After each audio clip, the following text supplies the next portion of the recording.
Now जनाब दानिश अली। धन्यवाद सभापति महोदय, आपने मुझे माननीय राष्ट्रपति जी के अभिभाषण पर बोलने का मौका दिया। आज जब मैं यहाँ पर राष्ट्रपति जी के अभिभाषण पर बोलने खड़ा हुआ हूँ, उस वक्त दिल्ली की तीनों सीमाओं पर हजारों किसान पिछले 2.5 महीने से ज़्यादा वक्त से इस ठिठुरती हुई सर्दी में, बारिश में इस सरकार से गुहार लगा रहे हैं कि जो उनकी मांगे हैं, जो जायज़ मांगे हैं, उनको ये सरकार सुने। लेकिन बदकिस्मती इस बात की है कि सरकार अपनी जिद छोड़ने को तैयार नहीं है। राष्ट्रपति जी का जो अभिभाषण होता है वो सरकार की नीतियां और सरकार के कार्य माननीय राष्ट्रपति जी दोनों सदनों के सामने रखते हैं। अब सरकार भले ही जुमला जीवी सरकार हो या भाषण जीवी सरकार हो, माननीय राष्ट्रपति जी को सरकार के लिखे हुए भाषण को वहां पढ़ना है।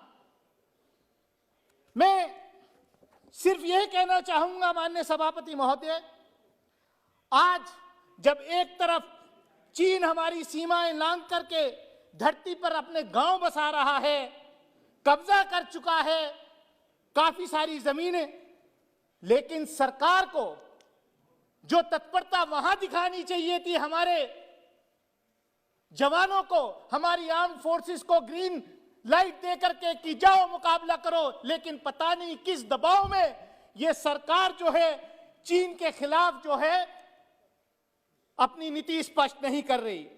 वो कटीले तार, वो बाढ़, वो कंक्रीट की दीवारें इन किसानों के सामने जो दिल्ली में अपनी गुहार लगाने आए हैं, उनके सामने खड़ी की जा रही हैं। माननीय सभापति महोदय, देश का किसान अन्नदाता के साथ ये सलूक करना ये कहीं से भी जायज नहीं है। मैं यही कहूंगा कि कई अंतर्राष्ट्रीय आवाजें भी इस किसान आंदोलन के बीच में उठी हैं। मेरी पार्टी बहुजन समाज पार्टी की नीति साफ है कि अंतर्राष्ट्रीय हस्तक्षेप नहीं होना चाहिए हमारे देश के इंटरनल मैटर्स में। यह हमारा अंदरूनी मामला है और भारत की यह परंपरा रही है कि हम कभी भी किसी दूसरे देश के लोकतंत्र में भी इंटरफेयर नहीं करते। लेकिन यह परंपराएं तोड़ी किसने?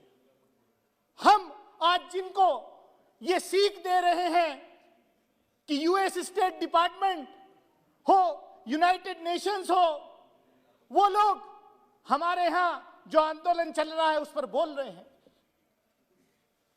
लेकिन जब हमारे देश के प्रधानमंत्री जाकर के दूसरे देश के लोगों को ये कह रहे थे कि आपको कौन सी सरकार चुननी है, अब की बार ट्रंप सरकार, ये मौका हमारी विदेश नीति जो बदली गई उन्होंने दिया है।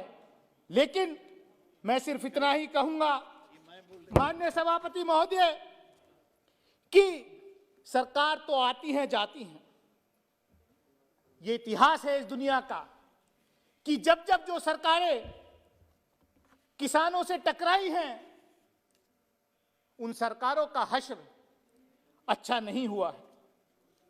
अभी एक बीजेपी के सांसद यहां कह रहे थे कि मैं इस्तीफा दे दूंगा अगर कोई ये साबित कर दे कि गणतंत्र दिवस के दिन 26 जनवरी के दिन भाजपा का कोई कार्यकर्ता वहां पर लाल किले पर मौजूद था।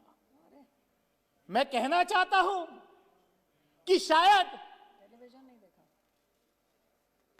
जिस व्यक्ति को, जिस उपद्रवी को आज हमारी पुलिस ने अरेस्ट किया है, वो भारतीय जनता पार्टी के लोकसभा के मेंबर का चीफ इलेक्शन एजेंट था। माननीय प्रधानमंत्री जी के साथ उसकी फोटो थी, किसने गृह मंत्री जी के साथ उसकी फोटो थी।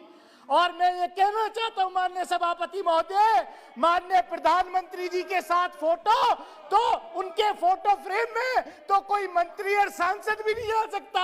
वो व्यक्ति, वो उपद्रवी कैसे माननीय प्रधानमंत्री जी के साथ फोटो में मौजूद था? आखिर किसने उन उपद्रवियों को इजाजत दी कि लाल किले पर चढ़ करके देश के साथ ऐसा करे? माननीय सभापति महोदय, मैं ज्यादा कुछ ना कहते हुए मैं इतना ही कहूंगा कि ये देश को कहां लेके जा रहे हैं, ये देश को कहां लेके जा रहे हैं। कुछ सरकारी पार्टी की कुछ जमातें, सरकारी पार्टी की जमातें चंदा इकट्ठा करने के लिए निकली मध्य प्रदेश के अंदर। वहां पर क्या हुआ? किसी से छुपा है क्या? क्या हुआ? पथराव हुआ। और अगले दिन जाकर के वहां के एडमिनिस्ट्रेशन ने उन गरीबों का पहले उन्हें पत्थरों से मारा, पहले उनको पिटाई की, जेल भेजा और बिना नोटिस दिए अगले दिन मध्य प्रदेश के अंदर उन गरीबों के, मजलूमों के घर को बिल्डोजर से तोड़ दिया गया। क्या ऐसा मुल्क हम देखना चाहते हैं? उत्तर प्रदेश में किसी से नहीं छुपा हुआ। उत्तर प्रदेश के अंदर भी जब मन आता है तब जो है सरकारी बुलडोजर किसी के भी मकान पर चल जाता है। माननीय सभापति महोदय, मैं इतना ही कहना चाहता हूं, हाथरस के अंदर क्या हुआ? हाथरस के अंदर सभापति महोदय, मैं बस 2 मिनट में अपनी बात खत्म करूंगा। सभापति महोदय, हाथरस के अंदर क्या हुआ? एक दलित महिला के साथ, एक बच्ची के साथ जो घटना घटी, जो बलात्कार की घटना घटी। और ये कहते हैं, मुझे अफसोस इस बात का है, ये जिन महापुरुषों का नाम लेते हैं, चौधरी चरण सिंह जी का नाम इन्होंने कई बार लिया, लेकिन जब चौधरी चरण सिंह के पोते हाथरस के अंदर उस दलित महिला को न्याय दिलाने गए तो जयंत चौधरी, तो उनको लाठी और डंडों से पीटा गया। अगर उनके साथी ना होते तो चौधरी चरण सिंह के पोता वहां से जिंदा नहीं लौटता। सभापति महोदय, मैं सिर्फ 1 मिनट में अपनी बात खत्म करता हूं। अभी बजट आया, बजट के ऊपर एजुकेशन बजट में 6% की कमी की है। ये सरकार मेरे ख्याल से चाहती है, इनका नारा है कि अगर पढ़ेगा इंडिया तो सवाल पूछेगा इंडिया। इसलिए सारे विश्वविद्यालय, सारी एजुकेशन सेक्टर को डिस्ट्रॉय कर दो। मेरे यहाँ एक यूनिवर्सिटी मेरे पड़ोस के जिले में मौलाना मोहम्मद अली जौहर यूनिवर्सिटी बनाई, उसको भी रोज तोड़ने के लिए बुलडोजर तैयार रहता है। लेकिन ये सरकार क्योंकि शिक्षा खत्म करना चाहती है। मैं सभापति महोदय, ज्यादा वक्त न लेते हुए मैं इतना ही कहूंगा, ये सरकार क्योंकि इनकी बस 1 मिनट में अपनी बात खत्म कर रहा हूं। ये सरकार जो है, इन्होंने अपना जो है एजेंडा इनका साफ है कि बाबा साहब डॉक्टर भीमराव अंबेडकर के जो संविधान को नहीं मानना, उनके जो दिया हुआ आरक्षण है वो कैसे खत्म हो, सारे प्राइवेट सेक्टर्स के हवाले कर देना। जो पीएसयूज पिछले 70 साल में बने उनको प्राइवेटाइज करके, जिससे कि SC ST के बच्चों को जो नौकरियां मिल रही थी उनको खत्म कर दिया जाए। मैं यही कहूंगा आखिर में कि बंदरगाह बेच दो, बंदरगाह बेच दो, एयरपोर्ट बेच दो, रेल बेच दो, और जो सवाल पूछे उसे जेल भेज दो। मैं तैयार हूं इस बात के लिए कि आपसे सवाल पूछता रहूंगा। और जिन आंदोलनकारी किसानों को कहा कि वो आंदोलन जीवी है, मैं अपनी बात खत्म करता हूं। स्वर्गीय डॉक्टर राम मनोहर लोहिया ने कहा था कि जिस लोकतंत्र की सड़कें सूनी होती है उसकी संसद जो है, आप जानते हैं, तो ये आप उन महापुरुषों की तो बात कम से कम बात मानो।